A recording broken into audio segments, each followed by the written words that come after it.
What is up, you guys? Diggerdan here, coming at you with another video. Today, I'm doing the mid-year freak out book tag. So without further ado, let's dig into it. So for this book tag, I was actually tagged by my good friend Benjamin over at Benjamin's Book Club. So you should go check out his video and his channel as well, if you're not checking his stuff out already. But yeah, anyway, basically, if you don't know what this book tag is, it basically is a mid-year account of your favorites that you've read so far, least favorites, things like that. And I am doing this a little late. It's August as of the time I am recording this. I don't know when it'll go live. My life is crazy. I've had a newborn, by the way, for a couple months now. So yeah, that's why videos haven't really been coming out at all. But that's okay. I love my little daughter and she's awesome. So no regrets. But the only thing is that content is suffering. So for those of you who have been excited to watch my stuff, shout out to you, to like the three of you. But anyway, so basically what I'm getting at is that this video is coming out a little later because this should be in the middle of the year, right after the first 6 months. So this should have come out in July, but this will probably come out in the middle of August. You'll know, but when you're watching this, I don't know. Recording Daniel doesn't know, but that's okay. So as of me recording this, I've read 36 books. And a lot of them, surprisingly, are sequels or like first books, if that makes sense. Like a lot of like first books or spin-offs, or it's like one or two sequels or series that I've like continued. So it's got a decent amount of variety. So yeah, I'm kind of excited to get into it. So without further ado, let's dig into the first question, which is the best book I've read so far. Now this is a kind of a cop-out because I finished this like in the first week of January, but that's going to be Robert Jordan and Brandon Sanderson's Memory of Light. This is the epic finale, book 14 of The Wheel of Time. This is my favorite book of all time. This is my favorite series of all time. So it's got to be the best one I read so far. Now, to be fair, if I didn't read this one, like if I read this one at the end of last year like I was hoping to, but got rolled over into January, that would be a harder question. I would probably say that Children of Dune would be my second most favorite book I've read, which subsequently is the second question, or the answer to the second question, which is the best sequel so far. So like I said, Children of Dune. I've read the first 4 Dune books so far. I'm currently listening to book number 5. Spoiler alert, book number 4 is an answer to one of these later questions. But out of the 4 I read, Children of Dune is my favorite, which is surprising because I hear a lot of mixed things about the entire series, and especially about which book is people's favorite. I tend to hear book 1 or book 2 tends to be a lot of people's favorite. I hear book 3, Children of Dune, is people's favorite less and less. But in my opinion, this is the better sequel than Messiah. It just picks up so well, and I think really what helps is that just the building blocks that book 1 and 2 did for Children of Dune, which is amazing, which is part of the reason I think book 4 is so disappointing, just because of where we were at after book 3. But yeah, so there we go. Best sequel so far, Children of Dune. Now, question number 3 is new release I need to read. Now, I'm not going to lie, I'm terrible on keeping up with like the publication dates and like for new stuff. So something that I know is coming out this year that I'm really excited, and I already know I'm going to get my hands on because my wife's Aunt Teresa, is Solo Leveling Volume 9, the graphic novel or the manga. I've been really big into that. If you've followed my channel for any length of time, watching my monthly updates, I'm reading at least 1 or 2 of those, minimum, and I'm all caught up. I've read 1 through 8 in the last, this year. That was 8 of the books I read this year, so kind of a cop-out, padding the numbers a little bit. But I know book 9 comes out in September or October, I believe, and my wife's Aunt Teresa already pre-ordered it for me. So shout out to you, Teresa. But yeah, aside from that, like an actual novel, I'm not sure. I know John Gwen's last book in his latest series is coming out, Fury of the Gods, I think. But I haven't read any of his stuff yet. I know Brandon Sanderson's releasing the 5th Stormlight Archive book at the end of this year. I haven't started that series yet, even though I'm really excited to. Outside of that, I'm not really aware of the new stuff. So shame on me for calling myself a booktuber and not knowing when books are being released. But I have a lot of catching up to do, so that's my excuse. Now, question number 4 is biggest disappointment I read so far this year. Now, that is going to be probably a book you've never seen or heard of unless you've watched my other content surrounding this book, and that is Basil Broketail, written by Christopher Rowley. I had low to zero expectations for this book, and a little backstory, I saw the entire 7-book series at a thrift store or secondhand shop for this series, and it was only like a quarter, maybe 33 cents per book, so I just had to get all 7 of them. I think it was like less than $2 or $2.50. I don't remember. I spent very little money on this, and I was really interested because it's battle dragons, and like literally the human boy is riding the dragon. I don't know. I thought it was cool, but the writing itself isn't the greatest. The story, the plot was kind of all over the place. It had some really cool aspects. Some of the fight scenes were really cool. The magic was interesting.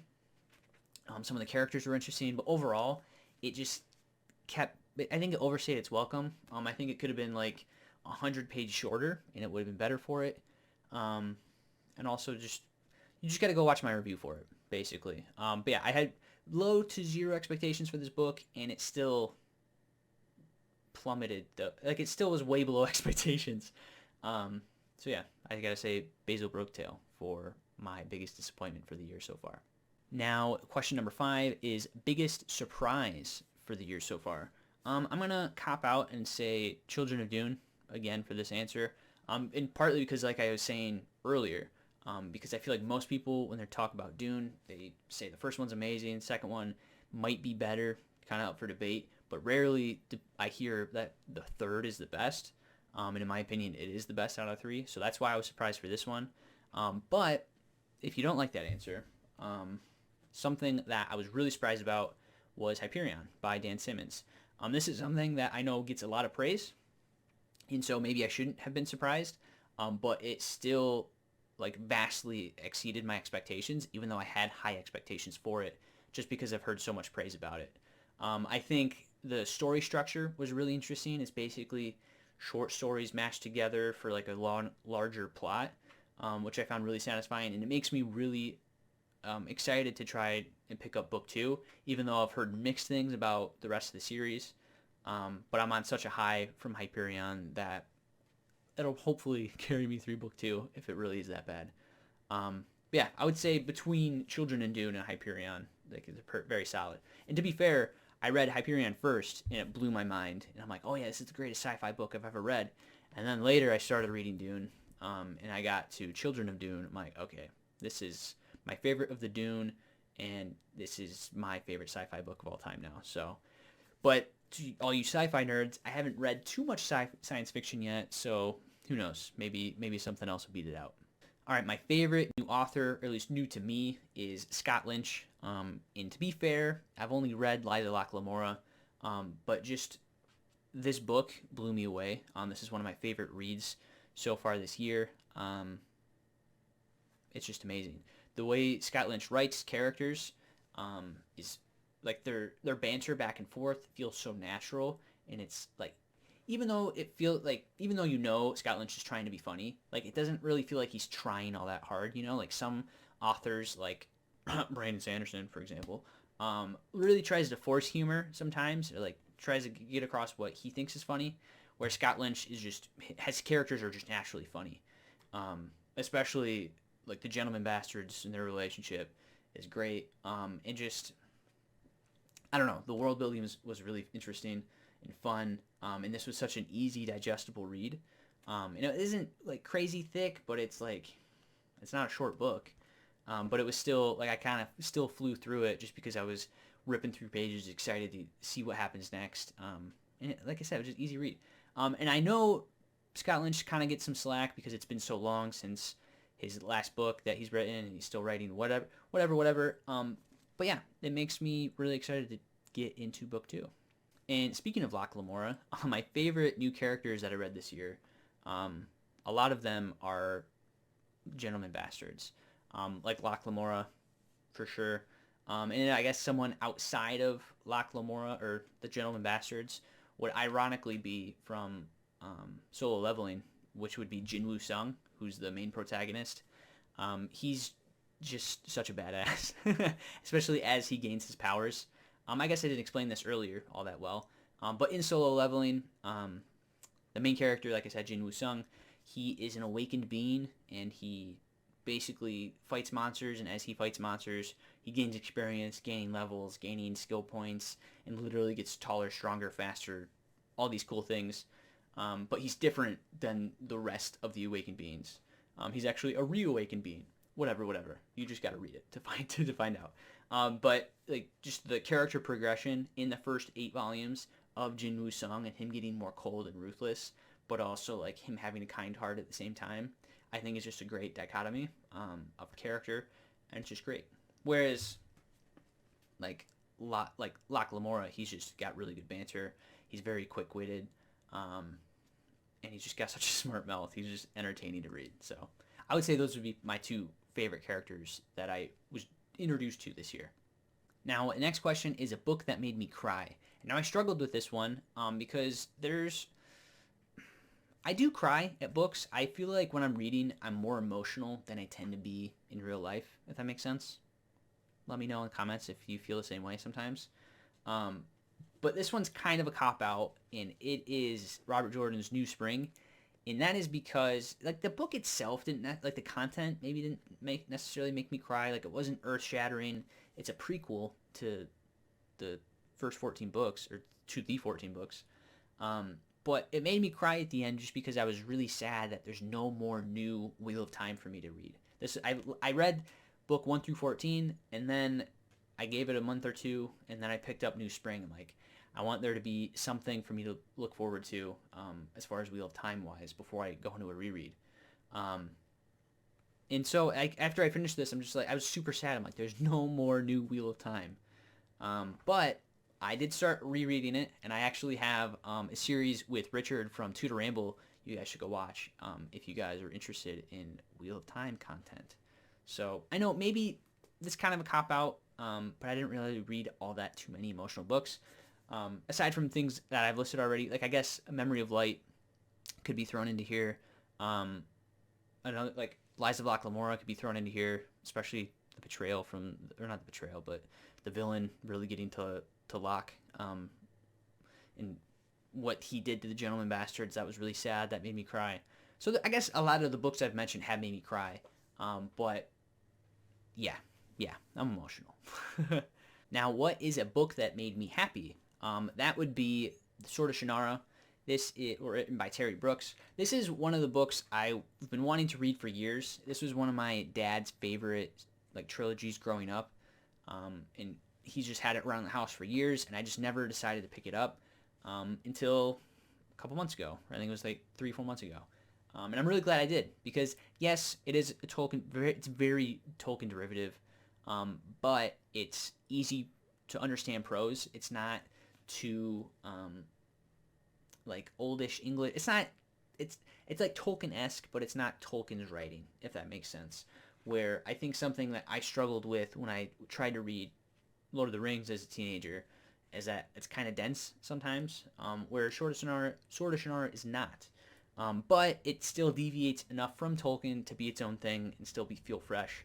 And basically, it's just very heavily Tolkien-inspired, I'll say. And there were a lot of sad moments in this, but overall, similar to The Lord of the Rings, it's classic, like good versus evil, and of course, you know the good's going to triumph. And that just gave me warm fuzzies inside at the end of the book, so yeah. Now, last question, or last prompt, I guess, is what is the most beautiful book you have received this year? Now, this one I struggled with because a lot of the books I've gained in the last 8 months, and since the new year, I've gotten from like secondhand stores or thrift stores or used book sales or library sales, things like that. So a lot of used books. I rarely get new books, aside from like Christmas presents, things like that. Or if it's something that I'm like really, really excited about. But something that my brother Andrew gifted me actually last time I saw him was Stephen Brust's Cowboy Fangs Spacebar and Grill. Now, the book itself, I would say, is like crazy beautiful. Obviously, you got some cracked spine. Like, it's an old little, like, pocket, sort of big pocket, I guess, mass market paperback. But something that I really enjoy is just like that. There's a lot going on for this cover, you know. So I'll probably do a picture here so you can actually see it more clearly. But I don't know. Like, he said he read the book and he didn't really care for it. And the reason he got it is because it's Stephen Bruss and it's one of his favorite authors, and he's slowly becoming one of my favorite authors. Yeah, it's just science fiction-y, and it's just like, I don't know, it's just a fun cover. So, yeah. Anyway, that is my mid-year freakout tag. So I know this is supposed to be the time where I tag people, but I'm just going to tag you, the viewer. If you are a content creator, or if you just need that extra nudge to start making YouTube book-related content, here it is. Everybody else, just keep watching content. But yeah, I don't think I want to like pink out anyone particularly, because we're a little too far past mid-year, I feel like, to be, I don't know, I would feel weird otherwise. So anyway, let me know how your guys' year has been so far. What are some of your favorite books you've read? What are some of your biggest disappointments? Some of the books you're looking forward to reading the most? Yeah, and just all those good things. So thank you guys so much for watching. If you enjoyed this video, please hit like down below. If you guys want to see more from me, Diggerdan, please hit that subscribe button as well as that bell notification icon so you guys know when I upload each and every single time. I'll catch you guys in the next one. Thanks for watching. Bye.